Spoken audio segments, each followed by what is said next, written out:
O Tribunal de Justiça do Distrito Federal suspendeu a decisão que determinava que o X, o antigo Twitter, removesse o post do deputado federal Nicolas Ferreira, do PL de Minas Gerais.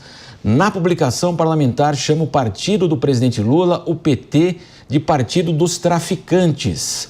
Segundo o juiz do caso, a postagem feita no contexto da mega operação que foi realizada nos complexos do Alemão e da Penha, lá no Rio de Janeiro, em 28 de outubro do ano passado, abre aspas, pode ser interpretada como uma crítica política, possivelmente irônica e satírica.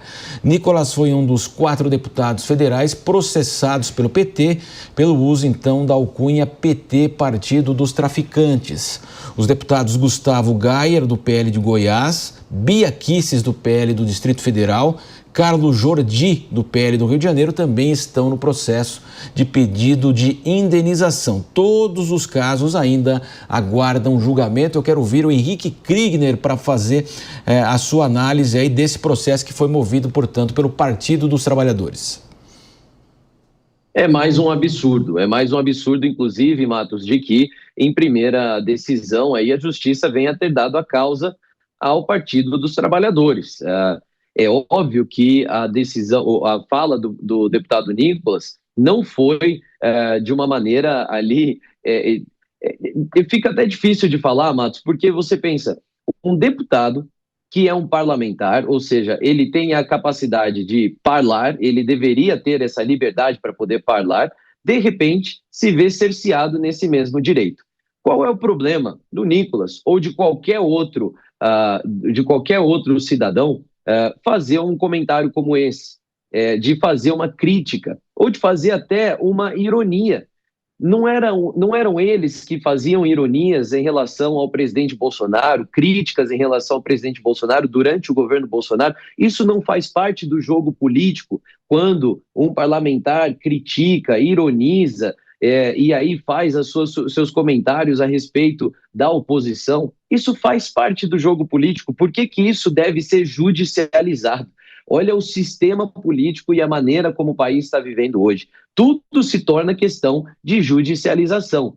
Quando o deputado Nicolas faz ali um tweet dizendo Partido de Traficantes, ele não está fazendo uma averiguação científica que afirma que 100% dos integrantes do Partido dos Trabalhadores pertencem a facções criminosas. Não é isso. E isso é óbvio para o leitor. Ele está fazendo um posicionamento, uma ironização, está expressando ali até uma opinião que foi, e é importante deixar isso aqui muito claro, dentro de um contexto que fazia a suposição, né, que levantava a possibilidade de veiculação de integrantes do PT e de outros partidos também com membros do crime organizado. Então, tem todo um contexto para isso também. Agora, a extrema judicialização de tudo que se passa no âmbito político, isso está danificando o nosso país. Mas qual é o pior disso? É a Justiça, num primeiro momento, ter dado causa ao PT, pedindo que o deputado Nicolas Ferreira tirasse, então,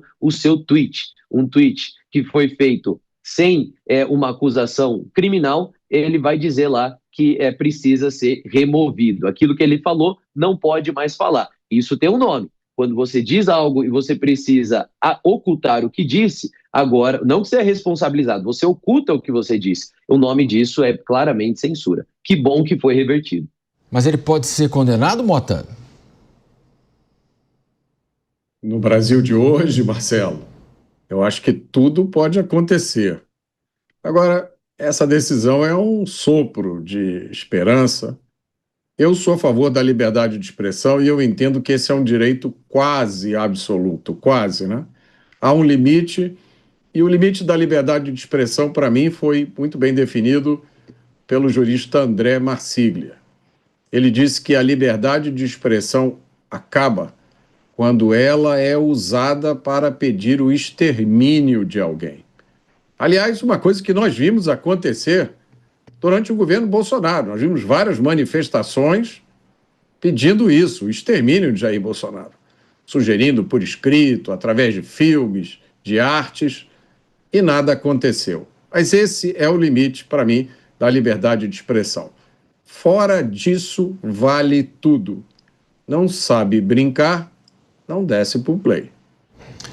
Diego, ele tem milhões e milhões de visualizações, os temas, vários temas, sempre há essa recorrência de processos contra ele. De fato, como é que você avalia a atuação dele, que é muito forte mesmo nas redes sociais? O Nicolas Ferreira, sem dúvida nenhuma, ele é mais do que um deputado federal, é mais do que um político conservador. Hoje ele é um vetor comunicacional da direita brasileira. O Nicolas, muitas vezes, é quem pauta o debate público. É inegável a relevância que o deputado tem. Mas nós temos em direito, Marcelo Matos, um princípio chamado isonomia. E a isonomia pressupõe justamente o tratamento equânime de todas as pessoas, independentemente de quem sejam, independentemente de suas posições, independentemente de suas crenças religiosas ou crenças políticas, sejam tratados da mesma forma. E eu quero lembrar aqui um paradigma do ano de 2021. O influenciador Felipe Neto, que também tem milhões de seguidores, tal como o Nicolas Ferreira, é uma voz muito potente das redes sociais, foi processado por chamar Bolsonaro de genocida. E o Tribunal de Justiça do Rio de Janeiro também disse que era possível que ele fizesse essa crítica ao ex-presidente Jair Bolsonaro, porque seria uma crítica em tom mais ácido, mas que não desaguaria no campo da calúnia, da injúria e da difamação. É exatamente o que está acontecendo hoje com o Nicolas Ferreira. Então, eu acho que diante de tudo que nós temos que repercutir aqui no dia a dia, tantas distorções do direito, tantos malabarismos jurisdicionais, quando nós vemos um órgão jurisdicional tratar de forma idêntica duas pessoas com posições políticas distintas, é algo a ser celebrado. Então, a justiça acerta quando revê essa necessidade de remoção de conteúdo e acertará novamente, espero eu, ao não condenar Nicolas Ferreira pelo conteúdo dessa postagem, que evidentemente tem um cunho tão absurdo que foge também desse escopo de injúria, calúnia, difamação, de crime contra a honra, o que nós chamamos em direito de animus jocandi. Não tem a vontade de atacar a honra, mas tem a vontade de fazer uma brincadeira com algum tema. Eu espero que essa decisão realmente seja validada como paradigma e como jurisprudência para casos semelhantes, porque essa judicialização da política tem sido algo que tem tirado do debate público muito da sua espontaneidade, da sua naturalidade e, claro, prejudicado a fluência da boa política e do bom debate no Brasil. No ano eleitoral, Kriegner, isso pode beirar uma censura mesmo? Pode beirar se tornar o procedimento padrão, né? Vamos lembrar até que no caso do próprio deputado Nicolas Ferreira, ele teve recentemente um familiar que foi preso por envolvimento na questão de tráfico de drogas. Um familiar distante, que não tinha convívio próximo, mas que pertencia, assim, à sua família, se não me engano, um primo ou alguém com parentesco um pouco mais distante nesse sentido. Nada que conectasse o deputado ao esquema de tráfico de drogas. Porém, isso se transformou em manchetes em vários jornais, dizendo que havia uma conexão, falando que era o curioso caso do parente de Nicolas Ferreira preso com a questão de drogas. Depois, teve um jornal, inclusive, que disse que a cidade onde esse familiar morava recebeu emendas parlamentares do deputado Nicolas Ferreira, ou seja, uma ilação, uma conexão de fatos isolados para dizer e colar na imagem do deputado Nicolas Ferreira um envolvimento com tráfico de drogas, por exemplo. E esse tipo de responsabilização, esse tipo de conexão não é judicializado, não é punido. E, mais uma vez, a gente vê a justiça seletiva, né? Quantas outras ações do PT, do PSOL, de tantos outros partidos que foram atrás de pessoas que simplesmente expressaram suas opiniões ou fizeram comentários e foram punidos por isso. Então, eu concordo. Aqui a gente tem um alívio de ver isso sendo revertido, mas a indignação permanece de que, em alguma instância do judiciário, isso foi, sim, tomado como uma censura aprovada por esses que julgaram pela primeira vez.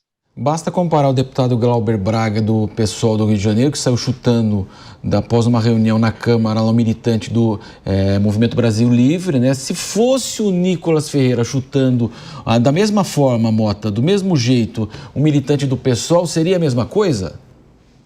Não, existe uma assimetria, Marcelo, uma assimetria de tratamento que não deveria surpreender quem presta atenção à turma socialista. Na verdade, essa assimetria ela foi primeiro articulada, salvo engano, por Herbert Marcuse, o filósofo marxista, num livro cujo título agora me escapa. Mas ele defendeu a ideia da tolerância seletiva. E isso está no livro dele, é um livro que é muito lido no ambiente universitário. Ele diz que com a esquerda você deve ter toda a tolerância do mundo e com a direita nenhuma tolerância. O problema, né, é gravíssimo, porque essa assimetria de tratamento não é só nesse caso de liberdade de expressão. Ela é aplicada em relação a todos os direitos fundamentais.